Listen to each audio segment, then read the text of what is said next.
Hey guys, it is Rainbow back to continue my WrestleMania review series. We are nearing the very end now, and of course, we are here to review WrestleMania 30. Came out in 2014, and of course, I'm here with my special guest. Hey, what's up, you guys? WWEFan0599 here again. We're here to review WrestleMania 30. Of course, I'm here with my good friend, It's Rain Blood, to review it. So let's get started, my friend. Yes, so, alright, by the way, both of us actually reviewed WrestleMania 30 around the time that the show actually happened. So in the description, you will see links to our original reviews, right? Yep. Yes. So anyone wants to check those out, you're welcome to. All right. So, yep. So WrestleMania 30, overall, I love this WrestleMania so much, guys. I honestly loved every second of it. It just hit every emotion in the book to me. It just one of the most underrated WrestleManias ever, if you ask me. It was just incredible. It was unpredictable too, full of amazing, memorable moments, and I just loved it. So, what do you think of the show as a whole? I loved this WrestleMania. This was an incredible WrestleMania. Definitely surprised me because I thought this WrestleMania wasn't going to be that good, just the way they were doing things. But then once they did the whole thing with Daniel Bryan, having him face Triple H and stuff, like maybe it could have been good and it turned out to be great. I love this WrestleMania. It is an incredible WrestleMania, in my opinion. Alrighty. So, yep, on to the show now. And we are going to review the pre-show match, which is the Fatal 4-Way Tag Team Elimination match for the WWE Tag Team Championship. This match was awesome, guys. I really enjoyed it. The match, of course, was the Usos defending against the Real Americans, RybAxel and Los Matadores. Like I said, this was a pretty long match for a pre-show match, honestly. It went about 16 minutes, right? Mm-hmm. Yes, and just really fun stuff. Great back and forth action.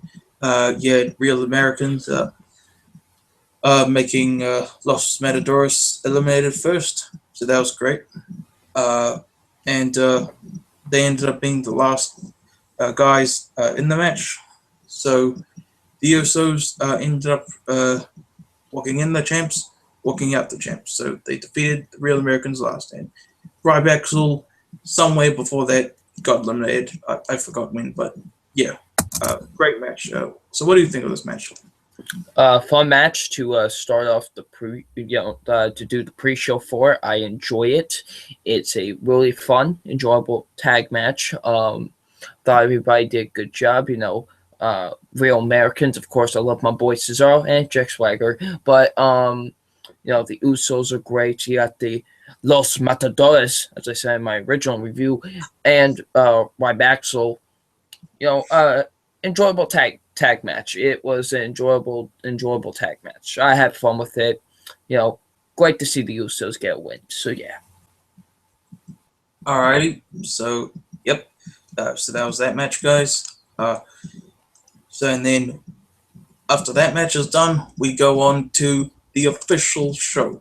And it did not start off with the match. It started off with an opening segment between three of the biggest names ever in sports entertainment history, three of the greatest wrestlers in history, in Hulk Hogan, Steve Austin, and The Rock. This was an incredible moment. I absolutely loved it.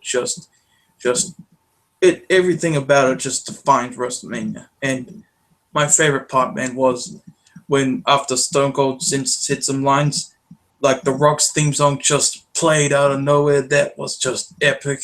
And despite the fact that Hogan messed up a few of his lines, he actually said the WWE FE network, and he called the Superdome the Silver Dome many times.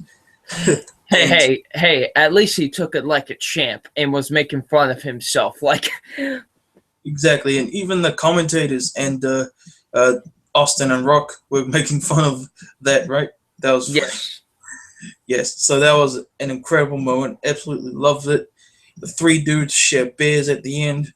Loved it. It was awesome. By the way, do you guys want to know why so many young WWE fans have their birthdays exactly 9 months after WrestleMania? The Rock explained it. We let just go back and hear what he says.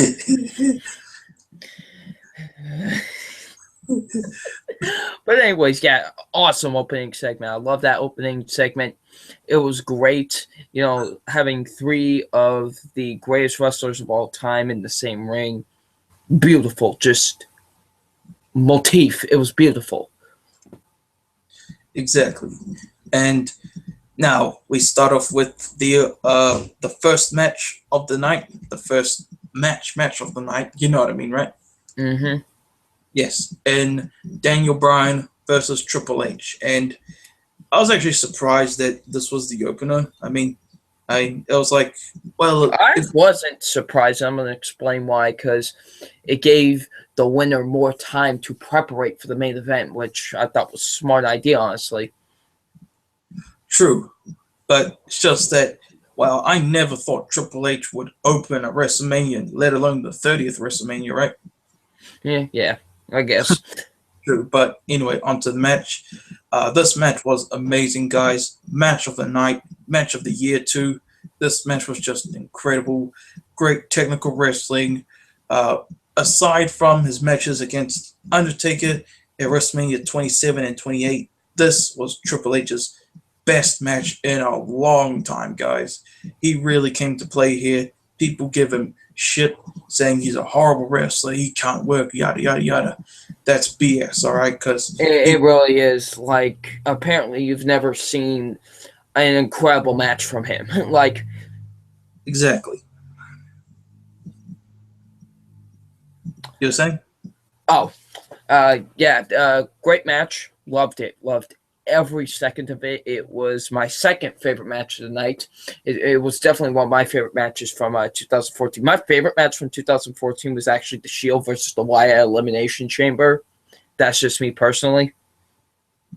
Yep. But yeah, like we said, this is an epic match.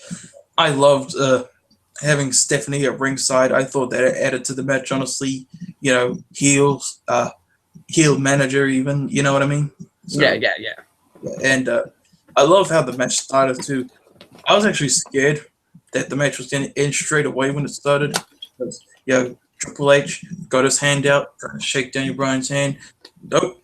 Daniel Bryan kicks his hand, tries to roll for the pin. Triple H kicks out at one and is shocked and pissed off at the same time. But yes. Mm-hmm. And gotta say, when Triple H did the pedigree, I thought it was over, honestly. When Bryan kicked out, I was like, yes! No pun intended, right? Yes!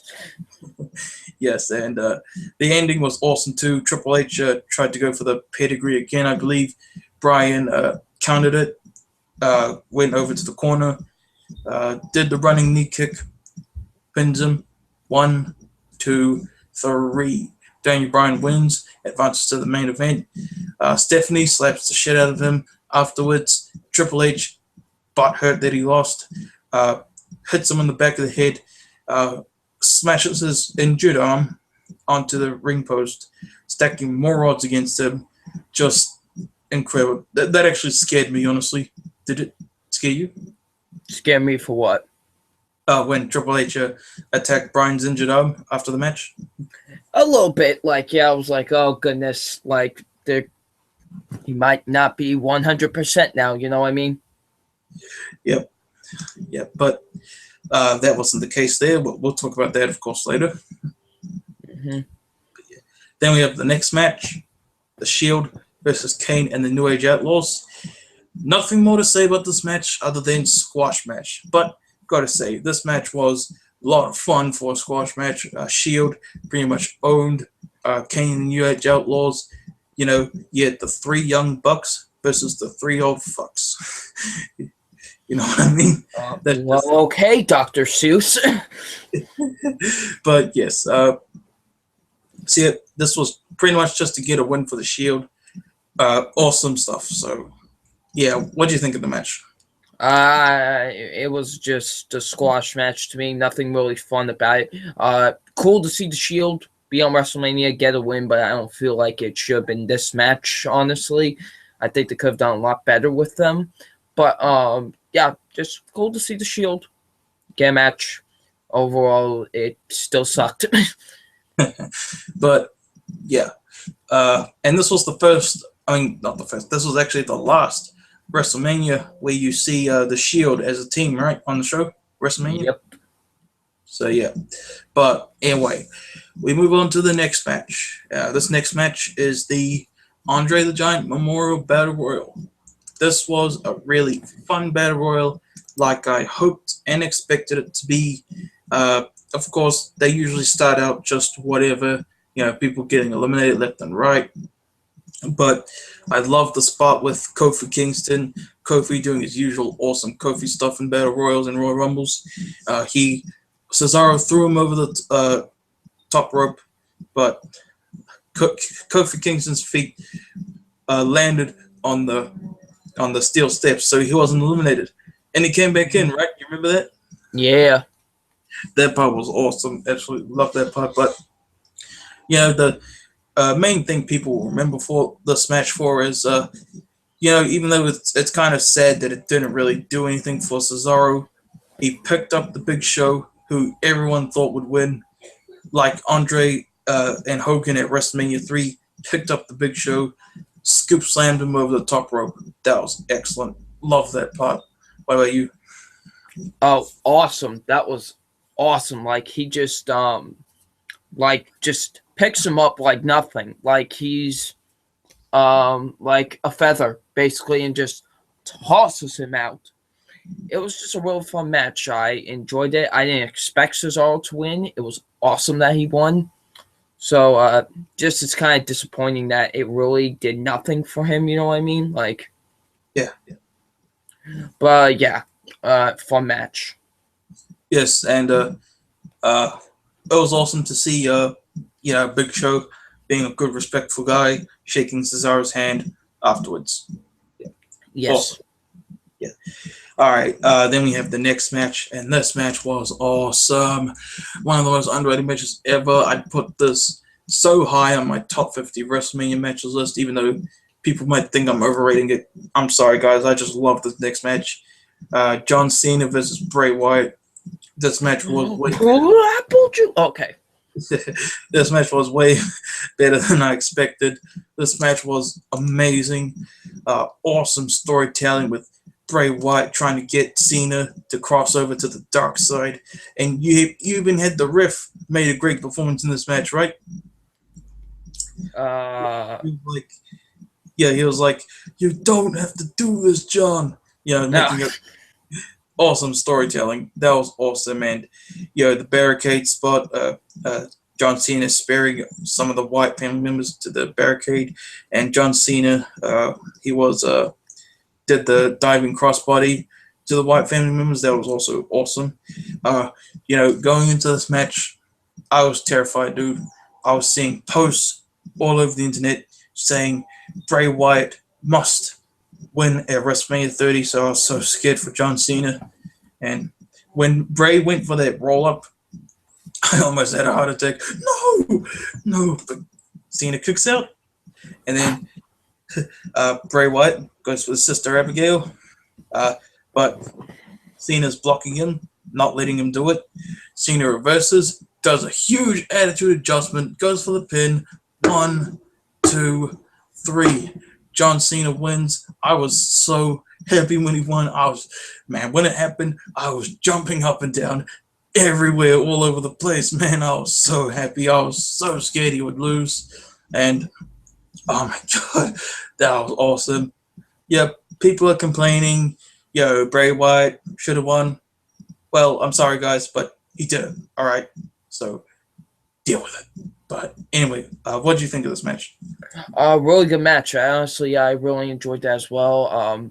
I thought John Cena, actually did a really good job in this match, honestly. And, Bray Wyatt, I thought he was really good as well. Now, I do think Bray Wyatt should have won the match, not because of reasons why you think, but honestly, here's how I would have done it. Bray Wyatt wins at WrestleMania 30. Then the next pay-per-view, John Cena gets the victory. Then at Payback, like Bray in that last man standing match, he really hurts John Cena to the point where the ref actually has to stop the match. But then like months later, John Cena returns, and then he gets one more shot, Bray Wyatt, and that's how he wins the feud. You know what I mean? Like, yeah, I think that's how they should have done it, and that was a much better way for them to do it, honestly. I prefer how it actually happened, personally, for obvious reasons. But that actually sounds like a pretty good idea, though. I will admit. But yes, but like I said, still a really good match. I really enjoyed it. Both men did a really good job with what they were given, and they actually did a pretty good job in the ring together. So yeah, I enjoyed the match. Yes. All right. So yep. Then we have the next match. With the Undertaker's undefeated streak on the line. Undertaker versus Brock Lesnar. This was just a good match, guys. Just because it was slow, methodical, bad match. I mean, you gotta admit, there was some cool moments in there, like when Brock countered the old school into an F5. I thought that was pretty cool. And Brock did some nice suplexes here and there. Undertaker looked horrible, though. I mean, he did the worst last ride I've ever seen. Was that even a last ride? It was. Like you could tell Undertaker was horrible. Like his health was very bad during this match. Like you can tell. Like you can really, really tell. Honestly. Yeah, and it's a shame to see like this match be like not live up to expectations. I mean, Undertaker arguably has stolen the show at each WrestleMania since WrestleMania 23. You had Batista at WrestleMania 23, epic match. Edge at WrestleMania 24, epic match. Shawn Michaels at WrestleMania 25, epic match. Again, Shawn Michaels at WrestleMania 26, epic match. Triple H at 27, epic match. Triple H at 28 again, epic match. CM Punk at 29, epic match. And this one here. Wow. Definitely his weakest match since Mark Henry at WrestleMania 22. I think we can all agree, right? Oh my God. Why did he even face Mark Henry at WrestleMania 22? Yeah, just, man. But, this match was good. However, the match is secondary to the finish, right? Before we get to that, let me say my piece on the match. Okay match. I mean, it was okay. Had some really cool spots, like you said, like when he reverses the old school into the F5. I was like, holy biscuits when I saw that. But okay match. It was just okay. Had some cool moments here and there, but it was slow. But however, the finish, the most shocking thing of 2014. I think we can all agree on that. But by the way, I want to say it, if you don't mind, what the finish was. Yes, say it. Okay, so Undertaker tries to do a tombstone, right? Brock Lesnar counters it into an F5 for the third time, may I add. He's walking around the ring for a bit, then he connects the move. And honestly, when he did that, when he did his third F5, I sat up in my chair a little, I will admit, and then he goes for the pin. 1, 2, 3. The crowd is shocked as hell. Brock Lesnar has defeated The Undertaker. He ends the streak, and honestly, the post-match stuff was epic, guys. I loved the post-match stuff you had. I love that they didn't play Brock's music, and you just could see the reaction from the crowd that was shocked as hell. They could not believe it. And then you had Paul Heyman. Oh my God! Oh my God! Oh my God! You did it! You did it! Having the biggest orgasm of all time. And like. And what always cracks me up is when they're showing the crowd audience reactions. There's like this one black dude that like literally his eyeballs are like popping out of his head. You know, as soon as I saw that, I knew it was going to be like a meme. You know? Oh, oh, you knew. Yeah. But anyways, yeah, dude, this was insane. I thought we were living in an alternate reality. I'm being serious on that. Like. I thought we were living in Earth 2. Like, I thought this was Earth 2 and Brock Lesnar ended the streak. Like, yeah, I was literally like pacing around the house for like 10 minutes. The streak is it really over?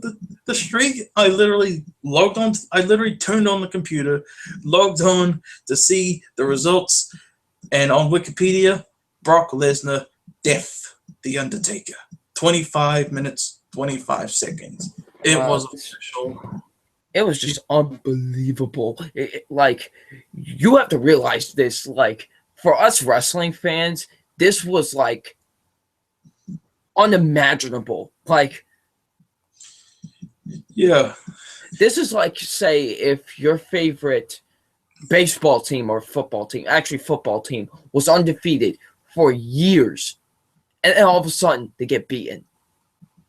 You're just in shock. Like, did that just really happen? You know what I mean? Exactly, man. Just unbelievable. Everybody was in shock. Like, yeah, and the crowd was like dead until the main event, right? yeah, they were just like, holy moly. Yeah. I heard some people in the audience actually left after the streak ended. I don't blame them, honestly. Like, it's just too. They were like, it's just too much. It's too much to handle. Like, yeah. Now that we talked about how shocking it was and stuff, we got to talk about this. 2 years later, was Brock Lesnar the right guy to end the streak? Do you think?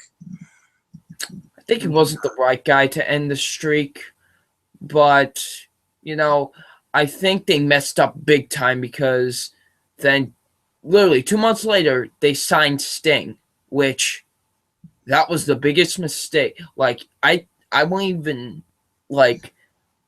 I would believe that WWE was like, oh boy, like yeah, we just ended the streak. Like,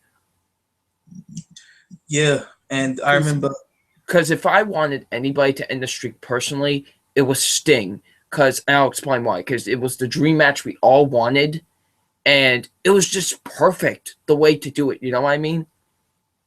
Exactly. And that could have been Undertaker's last match. Like, that would have just ended everything. Like, it could have wrapped everything tight as a bow. Like, exactly. I mean, personally, I wanted John Cena to end the streak. You know why? He's my favorite wrestler ever. Also, to piss off the haters. But you already know the story. So, yes, what do yes. you, very briefly, what do you thought of? What do you think of that? If they did that, I would like the way that dude from What Culture did it. Like that if it was to be like that, that would be actually pretty cool, and I would actually really like it. You know how he said for it to be like. Yeah. But how would you have reacted if he just ended the streak, didn't turn heel? I would have been still in shock because I would have never thought the streak would end. You know what I mean? Exactly. But, you know, it was Brock Lesnar. We all have to live with that, okay? But, yeah. Personally, I thought it was the right time to end the streak. You know what I mean?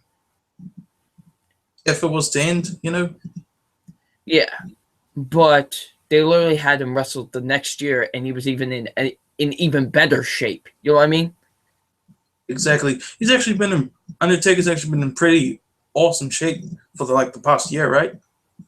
Yeah, this is the best I've seen him since like I think like 2009 or 10. Honestly, Wow. True. you know what I mean? Like in terms of him being in shape, you know what I mean? Like, Yeah.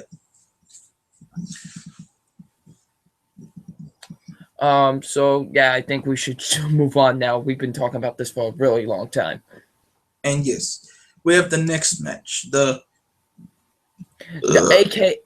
AKA, let's cool down from the shocking moment you just saw. So let's just throw in for you a Divas match. Yeah. This was the Vickie Guerrero Invitational match for the WWE Divas Championship. AJ Lee defending against Aksana. Versus Alicia Fox. Versus Brie Bella. Versus Cameron. Versus Emma. Versus Eva Marie. Versus Layla. Versus Naomi. Versus Natalya. Versus Vickie Bella. Versus Rosa Mendes. Versus Summer Rae. Versus Tamina Snuka. Dang, did they have the whole Divas roster be in this match, basically? Well, the main Divas at least. Yeah, like, what? Anyways. Yeah. When I first saw this match, I did not pay attention at all. I was still thinking about the streak, honestly. What about you? I still was watching the match, but the only thing that was on my mind during the entire match was still the streak thing, honestly. Yeah, man. Just even to this day, I'm still a bit shocked that the streak ended. What about you? It's still baffling, honestly. Yes. Oh my god. But yeah. We're going a little off topic now. Let's talk about the match itself. It sucked. It sucked. I thought it was all right, actually. I liked how it ended. I was kind of shocked that AJ Lee retained, though. She put, I think she put Brie Bella in the Black Widow. Yeah. Was it Brie Bella? I think it was. Well, we know that she put someone in the Black Widow. So yeah. But yeah, that match was whatever. Just to cool down a little bit from the streak ending, which it only worked a little bit, honestly. Teeny little bit. But anyway, on to the main event. The triple threat match for the WWE World Heavyweight Championship. Randy Orton defending against Batista and Daniel Bryan. Now, let me say this. Randy Orton's... I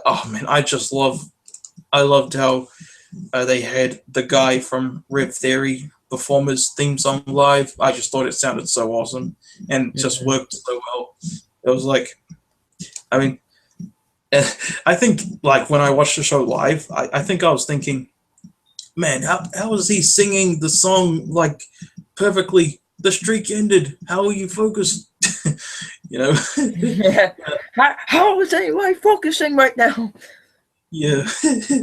But, yeah. And, this was actually supposed to be Randy Orton Batista 1-on-1. I'm not joking. They were actually going to make it just 1-on-1. They didn't. This was originally supposed to be, the original plan was for Batista to return, win the Royal Rumble, and then win the WWE World Heavyweight title at WrestleMania.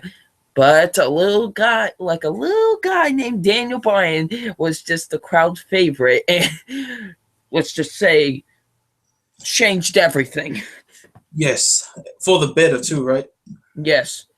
I mean, we were supposed to get CM Punk versus Triple H too at this WrestleMania. You know that, right?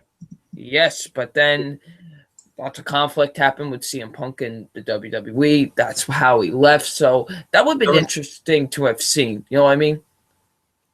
Yeah, I think why people didn't want to see it was probably because of the Night of Champions match, maybe. Yeah, and it was, first off, it was stupid to make Triple H win that match. I'm sorry, it really was, and the Night of Champions match. It was really stupid to make Triple H win that match. But you know what this matchup reminded me of? Triple H versus Shawn Michaels versus Chris Benoit, and I'll explain why. Because, everybody's focusing on the two big stars, like Triple H and Shawn Michaels. And then you just have this, this, like, third guy that's, like, the underdog, basically. You know what I mean? Exactly. the one that no one expects to win. Yeah. So this matchup certainly reminded me of that matchup. Sure, it's not as amazing as that match, but I'm just saying, like, the story and elements of that match reminded me of, the one from WrestleMania 20. Exactly. So, yeah, we'll talk about the match, the actual match now, right? Yes.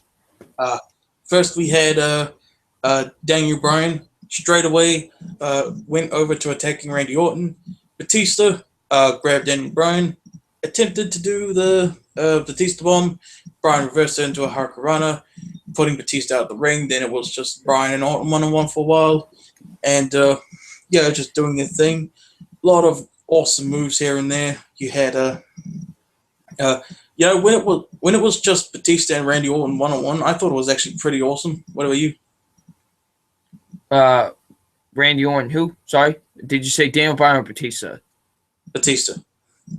For the most part, it was actually really good when they fought one-on-one.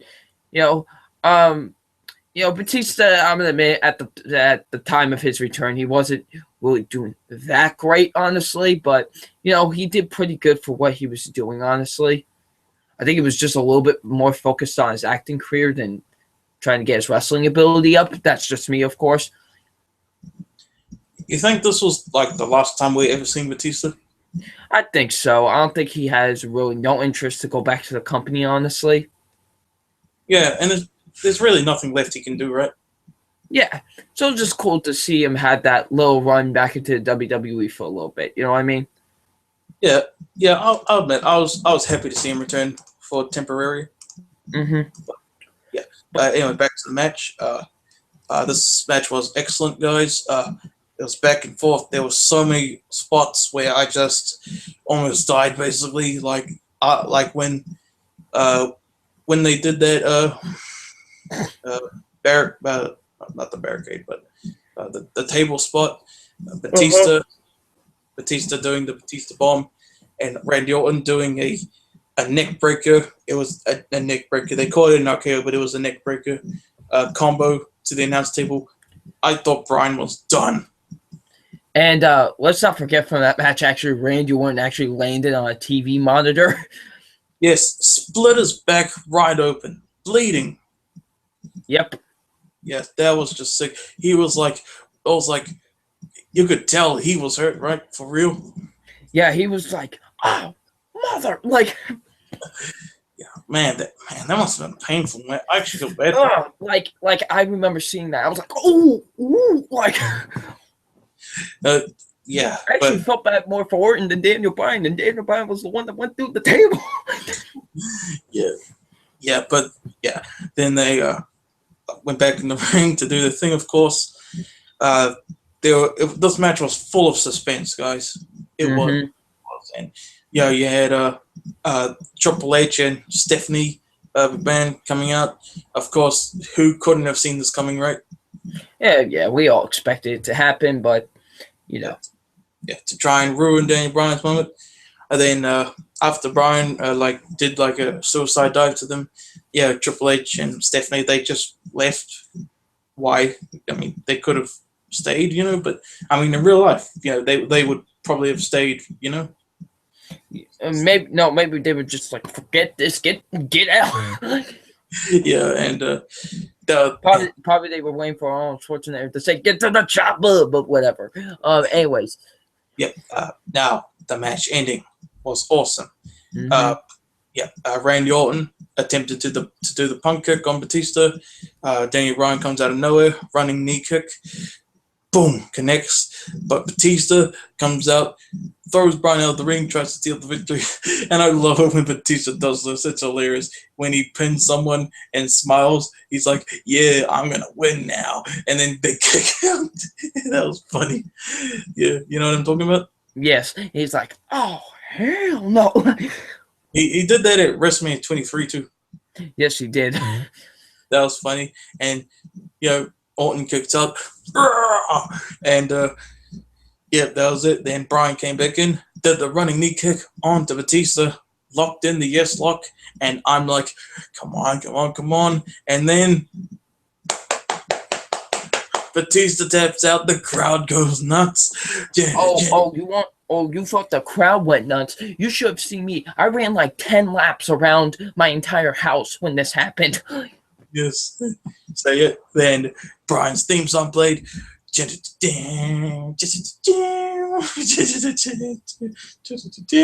he was celebrating, confetti everywhere, and even like he invited people in the ring to celebrate with him. That was awesome. And you're right too. This match is kind of reminiscent of the WrestleMania 20 Triple Threat match. It honestly is. Like, it felt like the same beat as that WrestleMania 20 match. Honestly, like, you know what I mean? Yeah. Just do you think remind me. What? Do you think they did that on purpose? Maybe. It could be a possibility. But yeah, honestly, I love this match. It was awesome. It was definitely a great match. My personal favorite match of the night. And when Bryan finally got his moment, it was honestly maybe my favorite moment of 2014, if I'm going to be completely honest, because it was just like, finally. You know what I mean? Exactly. Finally, the right guy won the title. You know what I mean? Yeah, even though it wasn't the first time Bryan won the title, it was still epic, especially since this time it was at WrestleMania, you know what I mean? Yes. Yes, perfect way to end the show. They ended the streak. I was like a little bit scared that Bryan wasn't going to win. I mean, they went that far to end the streak, you know what I mean? Mm-hmm. But dang, this was... Anyway, so yep, that was our review of WrestleMania 30, guys. Amazing show. I can't praise it enough. I already explained it at the start of this review.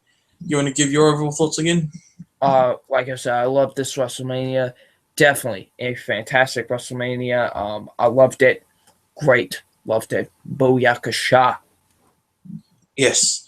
Anyway, so yep, thank you guys for watching our review of WrestleMania 30. Link to our original videos, reviews in the description below. Link to WWefan0599's channel in the description as well. And we will see you. he was doing the double thumbs up if you guys couldn't see. We will see you in a few minutes for our conclusion to this long journey. This long journey. Yes. Since August all the way up to today. WrestleMania 30 review, WrestleMania 31 to conclude the series is up next. See you guys in a few minutes. Peace. Peace.